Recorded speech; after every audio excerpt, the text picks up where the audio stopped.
Merci de votre attention, Madame, Monsieur. L'actualité ce dimanche, le processus électoral des chambres de métier. On en parle tout à l'heure dans cette édition avec cette rencontre à Cara sur l'artisanat, source de richesse. Emmanuel Macron investit 8e président de la 5e République en France. Le nouveau président a pris les clés de l'Élysée ce matin à l'issue d'une grande cérémonie solennelle empreinte de beaucoup d'émotions. Enfin de la musique, le groupe Sassamassou, hier en communion avec son public, concert à Guenivé au goût du passé dans un registre d'amour pour insuffler le vivre ensemble. Voilà, Madame, Monsieur le sommaire, bienvenue, bonsoir à tous. L'artisanat d'abord avec le processus électoral des chambres de métier. L'artisanat évoqué en termes de création d'emplois, surtout de richesse ici, lors de cette rencontre de Cara. Comment y parvenir? Côté acteurs, on s'implique, le cas pour les préfets des régions centrales, Cara, Savane, et ceci sous l'impulsion du ministère du Développement à la base, chargé justement de l'artisanat. Et Soram Théotéou. Faire de l'artisanat un véritable moteur de développement et de la croissance économique, le promouvoir afin qu'il nourrisse son homme et génère des emplois. Ce sont là des défis auxquels fait face le gouvernement. En vue de la professionnalisation du secteur qui contribue à 18% au PIB, des réformes y sont introduites avec un rôle important confié au préfet. Cette réforme doit nous amener à porter un nouveau regard sur ce métier. Généralement, dans nos sociétés, nous sommes tentés souvent de dire, quand ça ne va pas sur le plan scolaire, d'aller apprendre un métier. Comme si l'artisan, c'est un cancre ou bien c'est le moins intelligent de la société. Non. C'est pour cela que cette initiative du gouvernement est à saluer, est à encourager.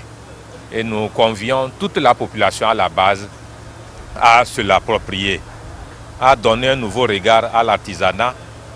Des diagnostics faits, il ressort la nécessité de doter l'artisanat d'un système national d'information, d'amener les différents acteurs à s'approprier les textes juridiques et d'élire les membres des chambres de métier.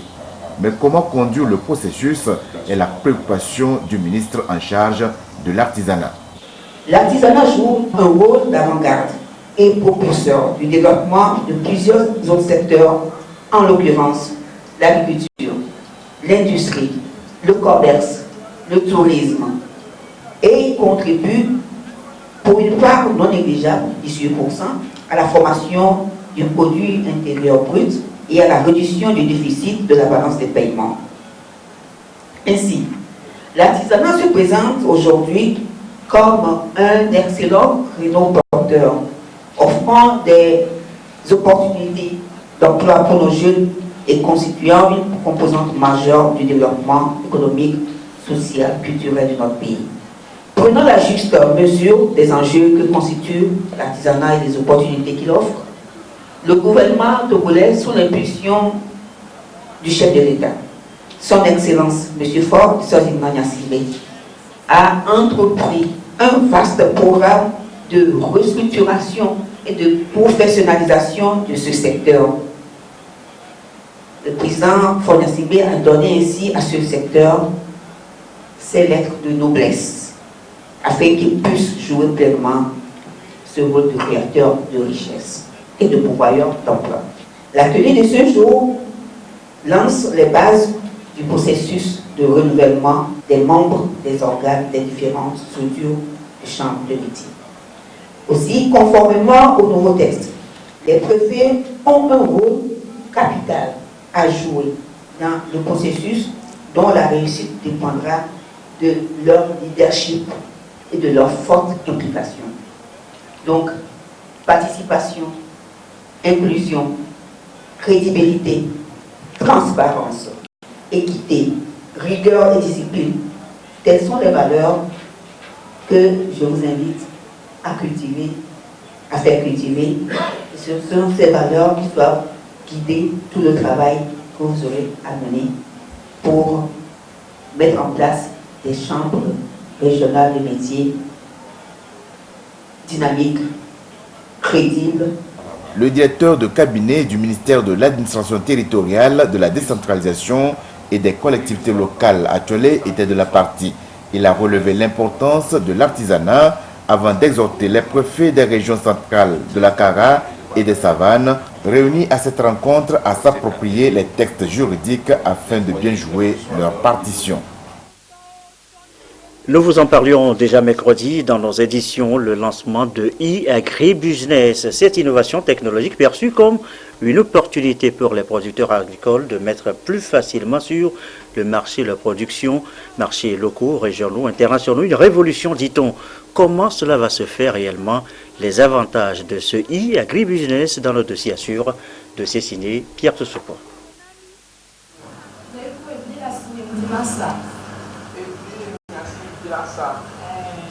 De l'e-agribusiness pour révolutionner le monde rural. Voici l'outil, une application pour favoriser la communication entre les paysans producteurs et le monde des affaires. Lettrés ou analphabètes, le système est très bien conçu pour que chacun en ait pour son compte. L'innovation est l'expression de l'ingéniosité de ce jeune Togolais et de son équipe pour rendre visibles les producteurs et leurs produits afin de leur permettre d'investir un marché à fort potentiel. Les acheteurs qui sont aussi à la recherche des produits, désormais ce sera très précis, c'est là où se situe le produit pour aller le prendre rapidement. Et il y a aussi l'État qui veut de l'information pour pouvoir prendre des décisions rapidement concernant le secteur. Pour accéder à notre interface, il a plusieurs choix.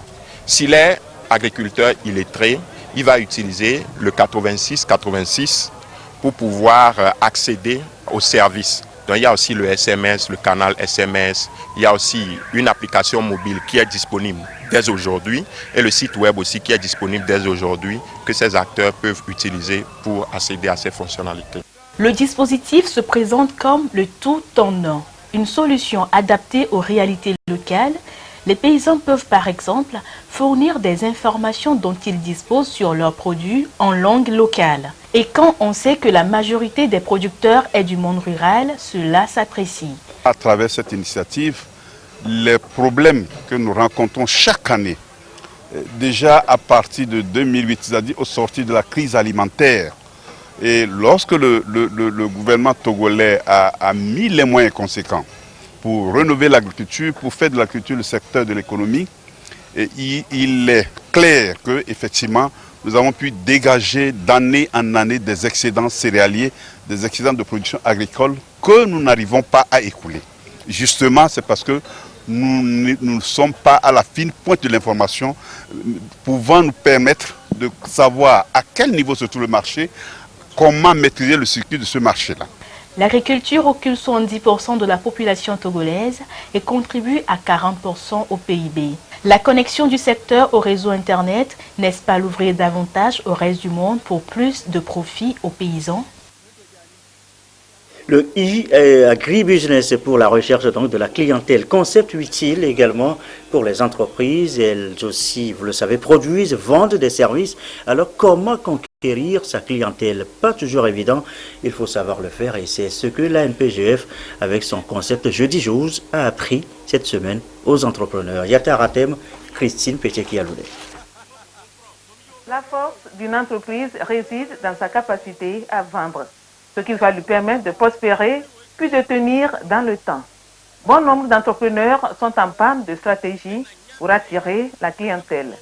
Le 19e numéro de Jeudi Jose donne des astuces aux jeunes entrepreneurs sur la conquête du client. On nous a parlé de comment nous pouvons conquérir le marché, comment nous pouvons trouver les clients pour nos produits que nous mettons sur le marché, parce que ce n'est pas seulement mettre le produit sur le marché, mais il faut quand même le vendre. On nous a parlé de comment faire la publicité, comment faire la promotion de nos produits. Pour mieux réussir notre entreprise, pour pouvoir vendre, le produit doit être de qualité.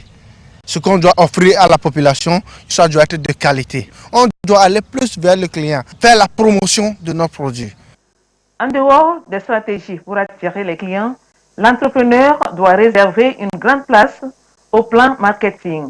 Nous avons vu avec eux comment ils vont élaborer un plan marketing en s'appuyant sur d'abord le premier P du marketing produit, les qualités du produit, comment le produit doit être bien présenté, bien emballé, surtout certifié et que si c'est les produits de consommation, que ces produits ne présentent aucun danger pour le consommateur. L'une des qualités d'un vrai entrepreneur est sa capacité à négocier en toute confiance, selon le communicateur qui a convié les jeunes entrepreneurs à mettre en avant leurs compétences.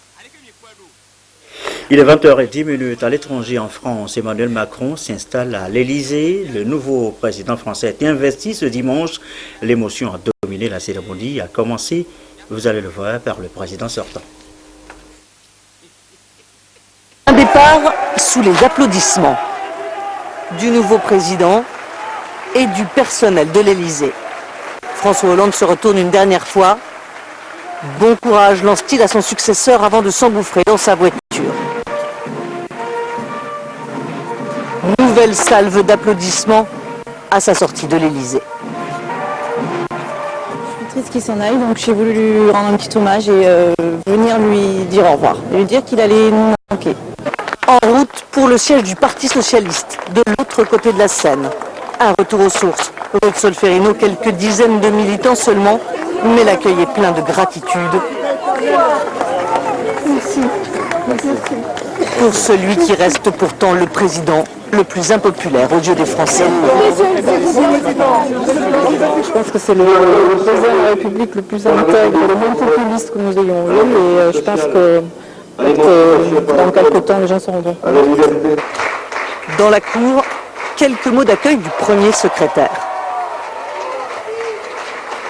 Bienvenue, François, à la maison. Et un discours d'une demi-heure de François Hollande. Il invite les socialistes à se réinventer et défend avec fierté son bilan.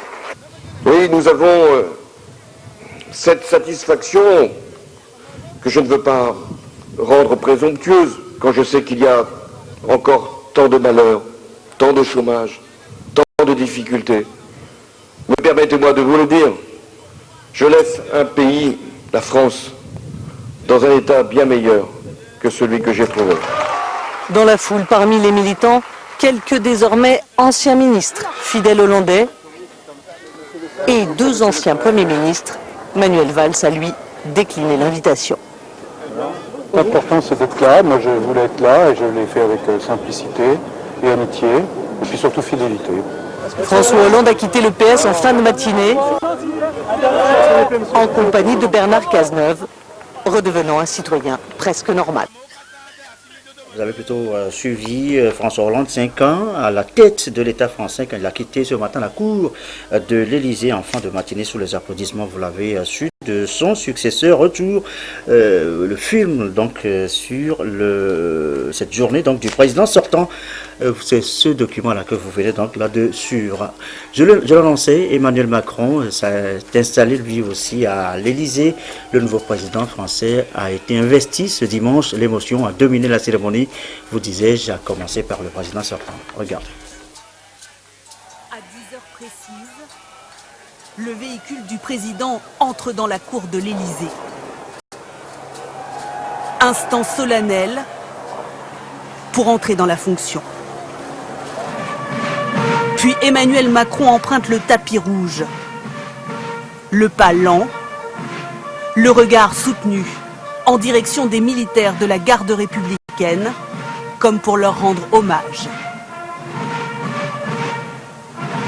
En haut des marches, François Hollande l'attend. Les 2 hommes échangent un sourire, signe sans doute d'une complicité développée au fil des ans. Puis une poignée de main, un peu réservée, leurs regards ont du mal à se capter. Ensuite, c'est l'entretien traditionnel. Près d'1 heure, pendant laquelle ils s'échangent des informations notamment sur la puissance nucléaire et sur la situation internationale. À leur retour, François Hollande salue Brigitte Macron. Puis le président élu raccompagne François Hollande jusqu'à sa voiture, sous les applaudissements du personnel de l'Élysée. Nouvelle poignée de main et ce geste amical du président sortant. Avant de quitter l'Élysée, François Hollande semble même lui souhaiter bon courage. La cérémonie d'investiture peut commencer. Laurent Fabius, le président du Conseil constitutionnel, le proclame président de la République. Et fait exceptionnel, rajoute un mot personnel. Chateaubriand a écrit dans une formule qui prend son plein sens: pour être l'homme de son pays, il faut être l'homme de son temps. Homme de notre temps, assurément vous l'êtes. Le grand collier de la Légion d'honneur lui est présenté. Monsieur le Président de la République, nous vous reconnaissons comme grand maître de l'ordre national de la Légion d'honneur. Puis Emmanuel Macron prononce son premier discours de président. Un discours très politique sur le thème « Rendre aux Français la confiance en eux ». Je ne céderai sur rien des engagements pris vis-à-vis des Français. Tout ce qui concourt à la vigueur de la France et à sa prospérité sera mis en œuvre. Le travail sera libéré, les entreprises seront soutenues, l'initiative sera encouragée. Ensuite, le chef de l'État prendra de longs moments auprès de ses invités. Des politiques, des amis de longue date, comme les parents d'une militante récemment décédée, et enfin sa famille.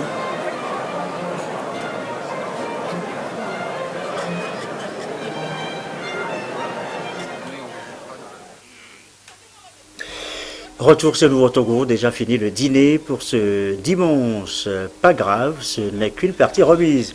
Et voici d'ailleurs cette diversité de mets proposés par de jeunes professionnels de l'hôtellerie et de la restauration togolaise. Des repas made in Togo pour votre régal, repas de fête, en famille, entre amis, le temps d'un week-end. C'est tout un concept Togo valeur culinaire, la toute première édition. Le récit, quoi siglé, Clarisse Aticlé. Est à l'honneur du 12 au 14 mai dans un grand concours dénommé Togo Valeurs Culinaires, une initiative de l'association des jeunes professionnels en hôtellerie au Togo. Ce concours mettra aux prises 5 concurrents, tous des jeunes cuisiniers togolais. Ils vont rivaliser d'acteurs dans la préparation des mets 100% togolais et à base des produits locaux. On avait 50 concurrents qui avaient déposé leur participation. À la fin, on a retrouvé 5. Donc ces 5-là, ils ont fait la rédaction proprement dite de l'entrée jusqu'au dessert à base des produits locaux. Donc c'est en fonction de ça qu'on les a sélectionnés. Demain déjà, le concours démarre. Ils vont composer des mets, entrée jusqu'au dessert à leur choix. Ils vont sélectionner les denrées qui seront présentées à table. En fonction de ça, ils vont faire leur menu. Et la finale serait un menu imposé. L'initiative est à sa première édition et a bénéficié de l'appui de plusieurs partenaires dont l'association RAPA qui lutte contre la consommation des substances psychoactives au sein de la jeunesse et le FAEJ. La démarche vise à encourager l'émergence d'une nouvelle génération de cuisiniers et restaurateurs qui promeuvent et intègrent les mets togolais dans leur menu. Il s'agit Attendu donc des repas au goût appétissant, de bons repas au goût appétissant, et bien c'est ce qui fait une fête comme ici au 40e anniversaire de l'Institut national de la jeunesse et des sports. Parmi les invités, notre reporter Adolphe Paca.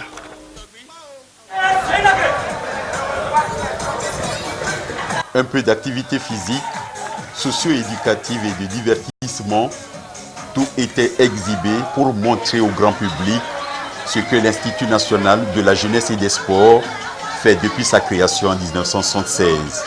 40 ans d'existence, un âge de maturité à maints égards que les responsables ont voulu commémorer au cours de la semaine de l'étudiant de l'Université de Lomé.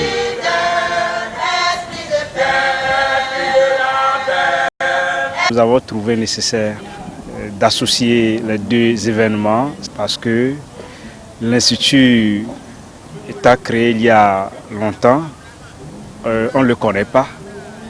Donc c'est juste pour faire voir l'Institut, la visibilité de l'Institut au Togolais. L'une des perspectives aujourd'hui, c'est que nous voudrions voir l'Institut intégré totalement à l'Université de Lomé, considéré comme une école universitaire. C'est le seul institut au Togo qui forme des conseillers de jeunesse et sport et des professeurs d'EPS, éducation physique et sportive, pour servir les lycées et collèges. C'est dire l'importance de cette école, quand bien même à 40 ans, elle se bat encore pour se doter d'un siège autonome. Direction maintenant à l'université de Lomé qui a vu mettre sur pied ce matin le nouveau bureau de 9 membres du syndicat national des enseignants du supérieur. Ils sont de l'école normale supérieure d'Atakwame, des universités Lomé et Kara. L'agenda du nouveau bureau élu, reportage Ferdinand Chassoua, Ramdan Bassina. Ce congrès statutaire électif du syndicat national des enseignants du supérieur marque une nouvelle ère dans la vie des enseignants du supérieur venus de tous les pays. Cette rencontre est donc appelée à défendre les intérêts des membres du SNES.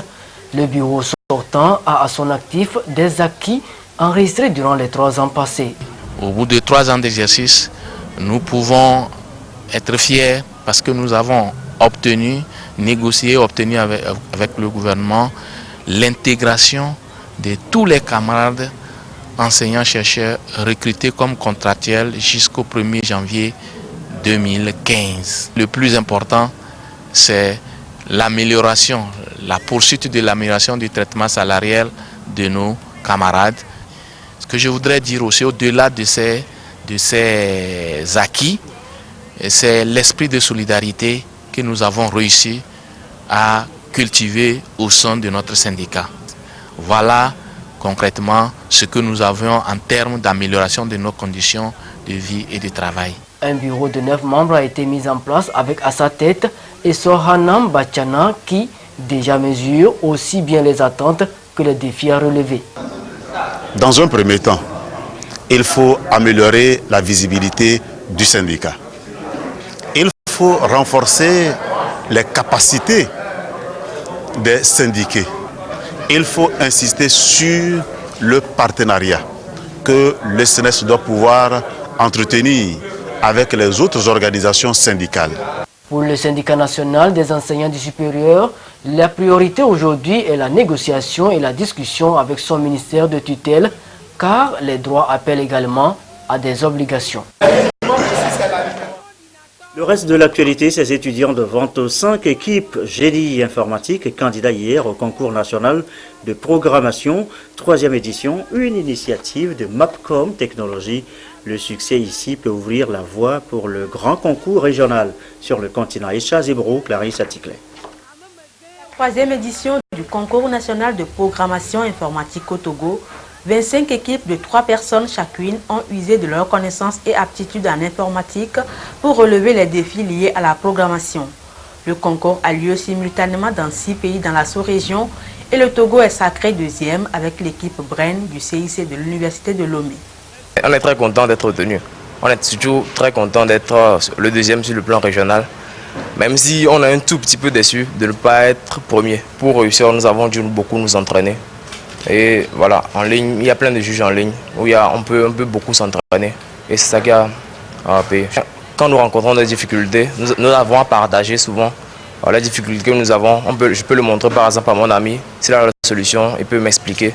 Et puis c'est comme ça que nous évoluons. La société Mapcom Technologies Solutions Informatiques est l'organisatrice de ce concours en partenariat avec SGIS. Il s'agit d'amener la jeunesse estudiantine à aller vers l'économie numérique pour l'émergence de l'Afrique. Ce que nous recherchons à travers ce concours, c'est de promouvoir l'excellence. La base de l'informatique, c'est la programmation. Et donc, nous organisons ce concours pour permettre à tous les étudiants de pouvoir exprimer leur talent, de pouvoir travailler en équipe et de cultiver effectivement l'esprit de compétition. Nous avons un certain nombre de professeurs qui sont disponibles, qui accompagnent les étudiants dans leurs écoles et chez nous, dans notre structure. Donc nous accompagnons justement les étudiants avec des exercices, avec des tests et puis un certain nombre d'épreuves. Au total, 10 meilleures équipes seront sélectionnées dans la sous-région pour compétir au niveau régional avec l'Afrique du Sud, le Kenya et d'autres pays africains. De la musique avec un registre amour, nous l'annoncions en titre, registre amour pour cultiver l'esprit du vivre ensemble. Le groupe Sasamaso était hier en parfaite osmose avec son public d'Agoé dans un concert très rétro. Le passé et le présent se sont mêlés pour créer une harmonie entre le groupe et son public. Le récit Lucassi avec Rachel Aokou.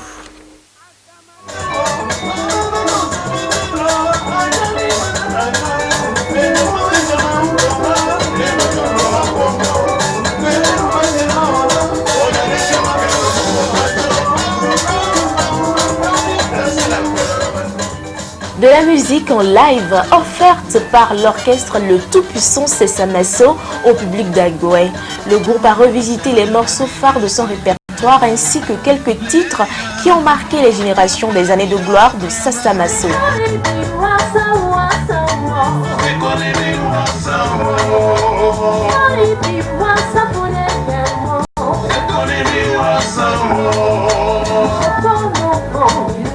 Très intéressant, surtout le thème sur la non-violence. Moi, je souhaiterais que ce concert comme ça soit répété dans tous les milieux, même de la préfecture ou bien dans les autres préfectures.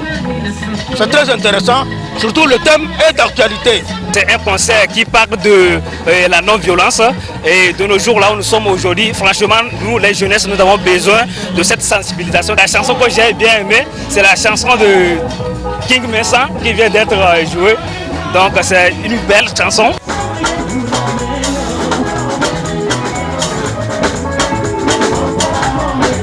En toile de fond de cet événement culturel animé par le groupe, un seul message. La paix, la tolérance pour que la cohésion sociale perdure au Togo. Pour parler développement dans un pays, il faut vraiment la paix. Et le gouvernement togolais fait des efforts pour maintenir ce pays dans la paix. Quand il y a de la paix dans nos foyers, dans nos campagnes, dans nos villages, dans nos villes, dans nos pays, eh bien, tout est possible pour aller de l'avant.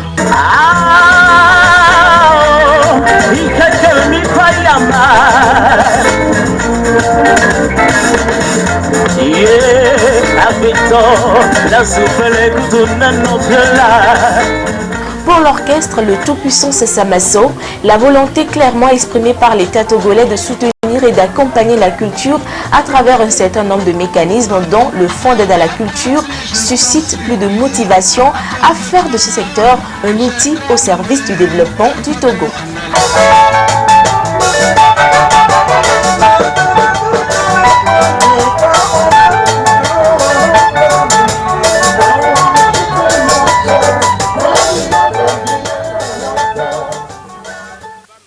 Voilà le groupe Sasamaso hier à Agué Nivei. On continue toujours à parler artistes avec le syndicat national des artistes du Togo qui est en tournée de sensibilisation actuellement dans tout le pays. Ce soir, les étapes de Dapaon et d'Atakwame avec le reporter Désiré Aloy et Yves Agbevivi.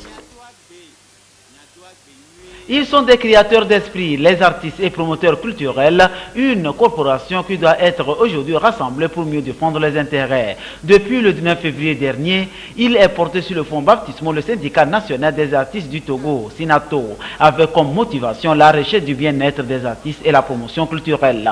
La coordination nationale, en tournée de sensibilisation des artistes, est à l'étape des savanes. Objectif visé, il faut réglementer la profession et permettre aux artistes togolais de vivre pleinement de leur art. Nous sommes appelés à essayer et d'aider les artistes à vivre de leur art, à les sensibiliser, à les former à ce qu'ils deviennent professionnels, à les aider à rédiger leurs propres projets et soumettre aux organisations internationales comme la francophonie, la BIDC, l'Union européenne et beaucoup de fonds comme le Fonds d'aide à la culture que nous saluons et à chaque temps nous remercions le chef de l'État pour l'aide qu'il est en train de nous donner. Une sensibilisation suivie de l'élection du bureau préfectoral Tourne de Sinato. À sa tête, Brakoul Yendabré, promoteur culturel pour un mandat de 5 ans, chargé d'installer les autres bureaux des 6 préfectures de la région des Savanes. Ça fait aussi partie de la décentralisation et ça permet également aux artistes de la région des Savanes de vivre les réalités. Il y a un grand chantier qui nous attend.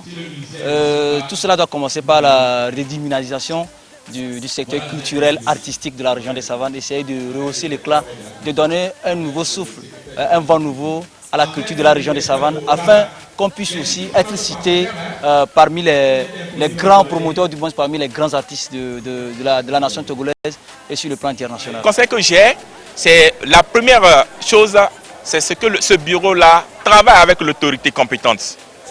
Et à chaque temps, suivre les conseils que le bureau national les donne dans la formation de la rédaction des projets et dans la formation aussi des artistes pour qu'ils deviennent professionnels. Sinato se donne ainsi des outils nécessaires pour se relancer et vivre valablement de l'art. Il faut alors opérer un choix, toujours matérialiser les talents au lieu de les faire dormir en soi. Le syndicat reste toujours une dynamique de valorisation culturelle au Togo, soutenue par le gouvernement à travers le FAC, Fonds d'aide à la culture. La tournée se poursuit en Otien.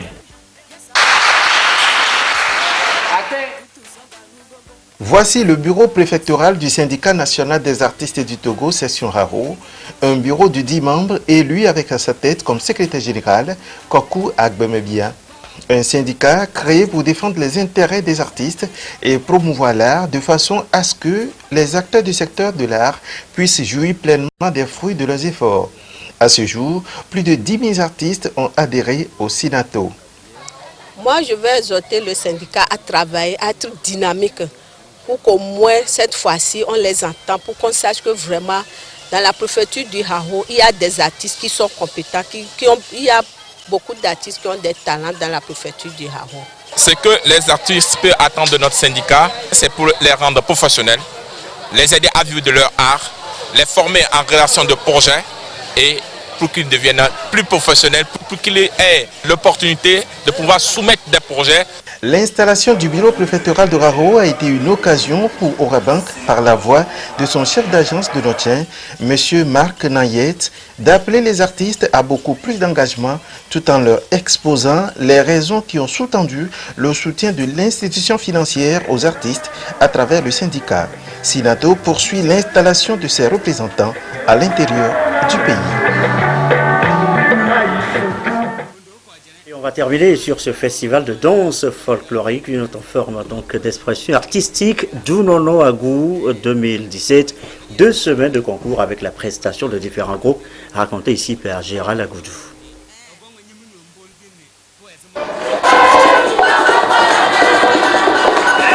Pour la 8e fois consécutive, le groupe Nana Media Culture a réuni sur scène des groupes de danse folklorique sur toute l'étendue du territoire national. Dénommé Junono, il s'agit d'une plateforme de promotion des valeurs culturelles que compte le Togo. Une campagne de promotion des richesses culturelles démarrée depuis le 6 mai dernier et qui a sillonné les grandes villes du Togo. C'est la préfecture d'Agou qui a été retenue pour abriter l'apothéose de cette 8e édition. Un canal de revalorisation des richesses identitaires culturelles placé sous le thème « Stop à l'incivisme, notre santé en dépend ». La grande leçon que nous pouvons tirer, c'est que notre pays regorge de beaucoup de ressources humaines pour que nous puissions ensemble nous-mêmes gérer, régler et trouver des solutions à nos problèmes. La journée apothéose du festival a mis aux prises 4 troupes de danse folklorique issues de différentes régions du pays. Chaque prestation est axée non seulement sur la danse, l'accoutrement et la gestion du temps, mais également sur des sketchs relatifs au civisme et à la citoyenneté en vue de préserver la santé humaine et environnementale. À l'issue de la compétition, le jury a accordé les 2 premières places aux troupes Bobobo Nevem et Dagou Gadjagan et Amour, Joie et Paix de Lomé. Les 2 dernières places ont été attribuées au groupe Kekeli Bobobo Dagou et Novi Lolon de Sokodé. Des prix ont été également réservés aux autres troupes participantes et à la préfète d'Agou. Occasion donc pour le ministre en charge de la culture et de la formation civique, Guy Madje Lorenzo, de relever l'importance de cette initiative et la part du gouvernement pour faire de ce secteur un levier de développement du pays. Quoi de plus naturel lorsqu'on sait l'importance que revêtent ces danses ancestrales dans notre vécu quotidien et dans le développement socio-culturel de notre nation. En effet, les danses traditionnelles héritées de nos ancêtres sont toujours accompagnées de chants porteurs de messages de paix, d'amour de réconciliation et d'acceptation de l'autre. Le gouvernement, sous l'impulsion éclairée de son Excellence Monsieur le Président de la République, Faure Esozimna Nyasingbe, joue déjà sa partition à travers diverses manifestations culturelles, à l'instar du Festival national de danse traditionnelle FESNAD, dont l'apothéose de la seconde édition a eu lieu le 26 avril 2017 et dont le succès fait la fierté de nous tous. Une fierté qui a même franchi les frontières nationales. La preuve, des troupes nigérianes sont présentes ici pour exprimer leur talent puis s'inspirer des richesses culturelles togolaises. Les rideaux de la 8e édition du Festival international de danse folklorique du Nono Ago 2017 sont ainsi tombés et la ville de Dapan est retenue dans la région des Savanes pour abriter l'apothéose de la 9e édition en 2018. Toujours un peu de bien, un peu de culture et de tradition. Fin de cette édition. Merci à vous qui nous suivez ce soir encore de partout et comme d'habitude, toujours fidèlement. Très belle soirée.